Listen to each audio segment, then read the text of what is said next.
Injectables for hip can include steroid, is the most common. This essentially is anti-inflammatory. It should be injected into the joint under some form of imaging control. I personally use fluoroscopy in the operating theatre because I want clean air surroundings, which reduces the risk of infection. But some people will do it under ultrasound control in a treatment room, and whilst that's completely acceptable, certainly not my personal preference. Other injectables can include hyaluronic acid. This is a gel which goes into the joint. It sort of acts as a cushioning agent. Again, I personally feel it works better in the knee than it does in the hip. Because in the hip it just tends to drop out to the periphery of the hip joint, so I don't think there's as much effect with it, but I will inject a joint after I've done a keyhole surgery. We also have PRP, which is platelet-rich plasma. This is a component of the blood.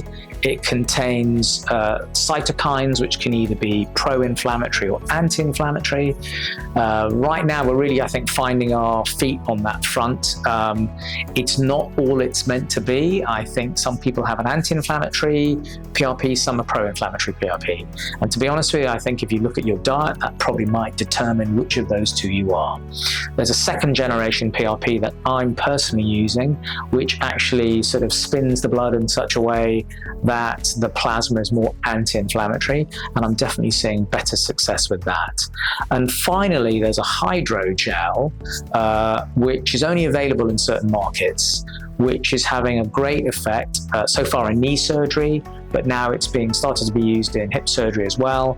And the gel essentially lines the joint and calms the inflammation down.